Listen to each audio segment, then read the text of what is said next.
JDU की तरफ से हमारे साथ मनीष कुमार जी बने हुए। मनीष जी, लगातार सवाल उठाए जा रहे हैं क्योंकि आप भी अब एनडीए अलायंस का हिस्सा है, बीजेपी के साथ मिलकर चुनाव लड़ेंगे। क्या ऑपरेशन सिंदूर बिहार विधानसभा चुनाव का सबसे बड़ा मुद्दा होगा? बाकी मुद्दे पीछे छूट जाएंगे क्या? बेरोजगारी, पलायन, अपराध?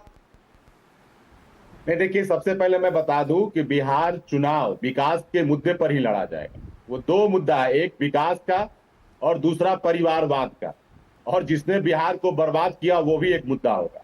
उसमें एक ये भी इशू है कि जब पहलगाम में पाकिस्तान की ओर से आतंकवादियों ने जब हमला किया तो इसी बिहार की मिट्टी से हमारे नेता आदरणीय नीतीश कुमार जी भी थे और उन्होंने भी कहा था कि हम सब आतंकवाद के खिलाफ एकजुट होकर आतंकवाद को बख्शेंगे नहीं। और मोदी जी इसी मधुबन बिहार में आकर जनता के बीच आकर उन्होंने ऐलान किया था कि हम आतंकवादियों को उसके कल्पना से भी बड़ी कार्रवाई करेंगे, उन्हें सजा देंगे। और हमारे भारतीय सेना ने उनके घर में घुसकर आतंकियों को ठिकाना को ध्वस्त किया। तो क्या हम उनके सम्मान में हम देश के लोग उन्हें सलामी नहीं दे सकते? ये अपराध है। आज तो देश के बाहर 7 सर्वदलीय लोग गए हैं, तो उस सर्वदलीय सांसद सदस्य गए हैं, उसमें कांग्रेस पार्टी के भी लोग हैं। अरे भाई, वहां आप भेज रहे हैं, वहां उनके शौर्य पराक्रम की चर्चा कर रहे हैं, तो जब भारत में उन्हें चर्चा हो रही है, सलामी दी जा रही है, तो इससे आपको आपत्ति क्या है? दूसरी बात, तो बिहार में आदरणीय नीतीश कुमार, पार्लियामेंट अरे आप जब बोल रही थी तो हम नहीं बोल रहे, थोड़ा धैर्य रखिए ना। पार्लियामेंट का सेशन बुलाने थे टीना जी, थोड़ा धैर्य रखिए। संसद बिठानी चाहिए, अरे सर्वदलीय 2 बार बैठक ठीक है, ठीक है, ठीक है। टीना जी, प्रधानमंत्री को टीना जी बोलने दीजिए, बोलने दीजिए, दोबारा आपके पास लौटेंगे। थोड़ा धैर्य रखिए। पार्लियामेंट अरे सेशन 2 बार सर्वदलीय बैठक हुई है, काहे परेशान है? सर्वदलीय बैठक में तो आप कह रहे थे कि देश के प्रधानमंत्री जी के निर्णय के साथ हम खड़ा है। अरे सर्वदलीय बैठक में आप कह रही थी कि हम देश की सेना के साथ खड़े हैं, देश के प्रधानमंत्री जी के निर्णय के साथ खड़े हैं, और टीवी पे आलोचना कर रही हैं आप। सोशल मीडिया पे प्रधानमंत्री जी का कटा हुआ सर पोस्ट कर देती है। अरे यहाँ राजनीति मत करिए, राजनीति का समय नहीं है।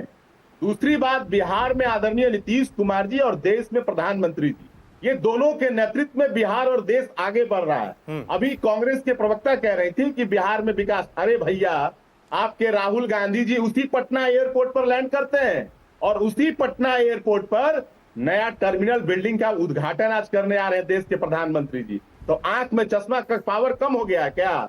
उसी इसी एयरपोर्ट का विस्तार करने आ रहे हैं ना। और बीटा एयरपोर्ट का सब लोग, अरे भैया, बोला गया था वहां पर। अरे थोड़ा धैर्य रखिए टीना जी, टीना जी थोड़ा धैर्य रखिए वहां से। ठीक है, ठीक है टीना जी, टीना जी, सबको बोलने का वक्त दिया जा रहा है, सबको बोलने का वक्त दिया जा रहा है। अब इनकी बारी है, थोड़ा धैर्य रखिए। ठीक है मनीष जी, जल्दी से कंप्लीट करिए। करते हैं मनीष जी, जल्दी से कंप्लीट करिए।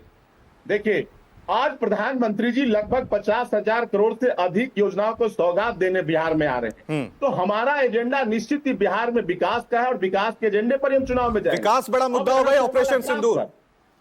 विकास बड़ा मुद्दा होगा, ऑपरेशन सिंदूर नहीं। और विकास और ऑपरेशन सिंदूर दोनों हमारा हिस्सा है, लेकिन अब आया सवाल अपराध पर।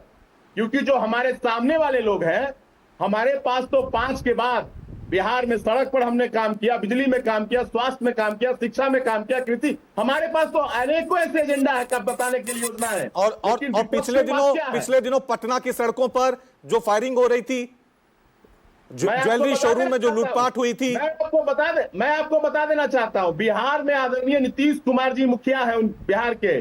कोई माइका लाल पैदा नहीं हुआ कि अपराध करके बच जाए। आज आप अखबार खोलकर पढ़ लीजिए, जो लोग भी उस घटना में शामिल थे सभी के सभी लोग पकड़े गए हैं। ये राजद का शासनकाल नहीं है कि अपराध करके मुख्यमंत्री आवास में माला पहनाया जाएगा, उन्हें इनाम दिया जाएगा। ये नीतीश कुमार जी का बिहार है। ठीक है, ठीक है।